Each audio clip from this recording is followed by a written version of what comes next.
Durante el verano de 2003, los acontecimientos en el noreste de Estados Unidos que involucran una extraña criatura, parecida a la humana, despertó el interés de los medios de comunicación locales. Breve, antes de un apagón aparente fue promulgada. Hay poca información o ninguna. Se dejó intacto, como las cuentas más en línea y escritos de la criatura fueron destruidas misteriosamente. Centrada principalmente en la zona rural del estado de Nueva York y una vez que se encuentra en Idaho, autoproclamados testigos contaron historias de sus encuentros con una criatura de origen desconocido. Las emociones van desde niveles extremadamente traumáticos de miedo y malestar, a un sentido casi infantil de la alegría y la curiosidad. Mientras que las versiones publicadas ya no son de la historia, los recuerdos se mantuvieron poderosos. Varios de los involucrados comenzaron a buscar respuestas en ese año. A principios de 2006, la colaboración se había acumulado casi 2 docenas de documentos que datan entre el siglo XII y hoy en día, situados en 4 continentes. En casi todos los casos, las historias eran idénticos. He estado en contacto con un miembro de este grupo y fue capaz de obtener algunos extractos de su próximo libro. Una nota de suicidio, 1964, mientras me preparo para tomar mi vida, siento que es necesario disipar cualquier sentimiento de culpa o dolor que he introducido a través de este acto. No es culpa de nadie más que a él. Una vez me desperté y sentí su presencia. Otra vez que me desperté y vi su forma. Otra vez me desperté y escuché su voz y vi sus ojos.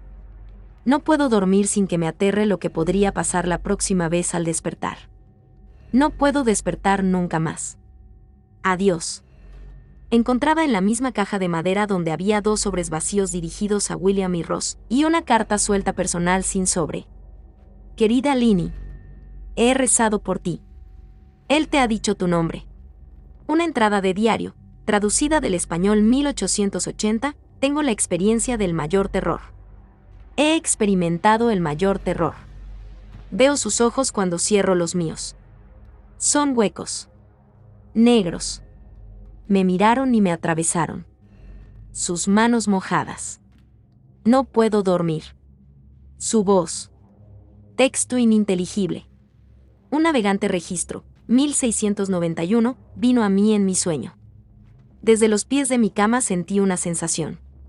Se llevó todo. Tenemos que volver a Inglaterra. No vamos a volver aquí otra vez. Él lo ha pedido.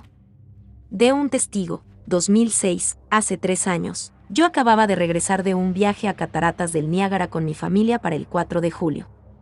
Todos estábamos muy cansados después de un largo día de conducir, por lo que mi esposo y yo pusimos a los niños en la cama y lo llamó una noche. A eso de las 4 a.m., me desperté pensando que mi esposo se había levantado para ir al baño.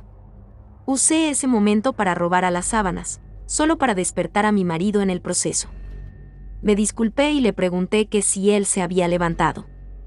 Cuando se volvió hacia mí, él abrió la boca y sacó los pies del extremo de la cama tan rápido su rodilla casi me tiró.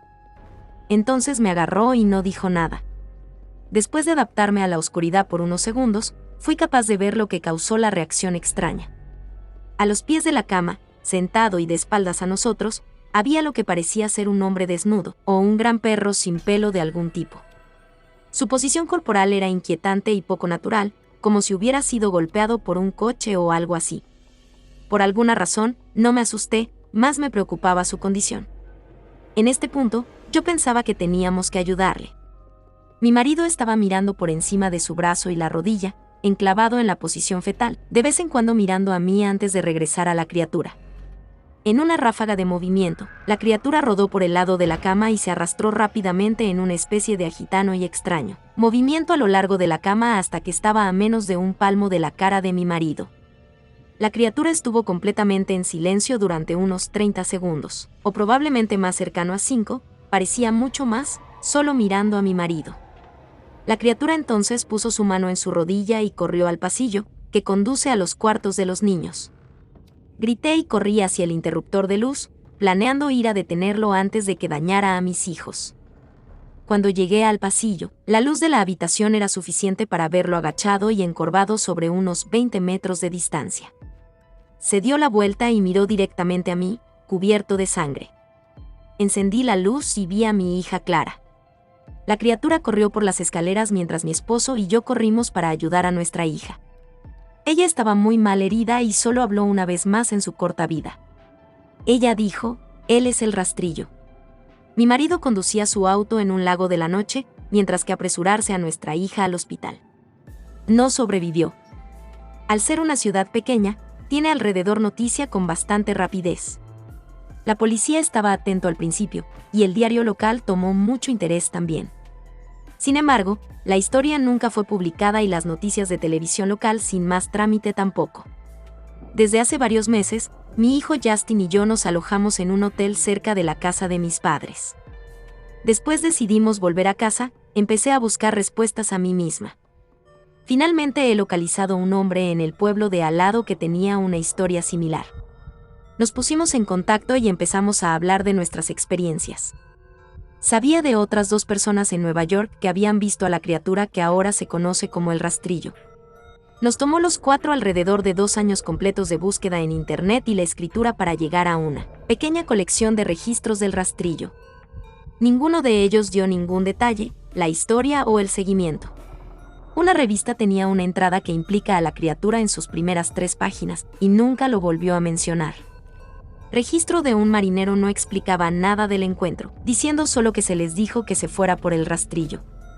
Esa fue la última entrada en el registro.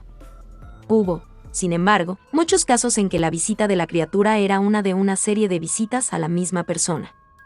Varias personas también mencionó que se habla, mi hija incluida. Esto nos llevó a preguntarnos si el rastrillo había visitado ninguno de nosotros antes de nuestro último encuentro. He creado un grabador digital cerca de mi cama y lo dejaron correr toda la noche, todas las noches, durante 2 semanas. Yo sería tediosamente escanear a través de los sonidos de mí dando vueltas en mi cama cada día cuando me desperté. Al final de la segunda semana, yo estaba acostumbrado al sonido ocasional de sueño mientras desdibujando a través de la grabación a 8 veces, la velocidad normal. Esto todavía tardó casi 1 hora todos los días. En el primer día de la tercera semana, me pareció oír algo diferente. Lo que encontré fue una voz chillona. Era el rastrillo. No puedo escuchar el tiempo suficiente para empezar a transcribirlo. No he dejado que nadie le escuche todavía. Todo lo que sé es que he oído antes, y ahora creo que habló cuando estaba sentado frente a mi esposo. Yo no recuerdo haber escuchado nada en ese momento, pero por alguna razón, la voz en la grabadora inmediatamente me lleva de vuelta a ese momento. Los pensamientos que deben haber pasado por la cabeza de mi hija me pone muy molesta. No he visto el rastrillo desde que arruinó mi vida, pero sé que él ha estado en mi habitación mientras yo dormía. Me conoce y temo que una noche me despertaré para verlo mirándome.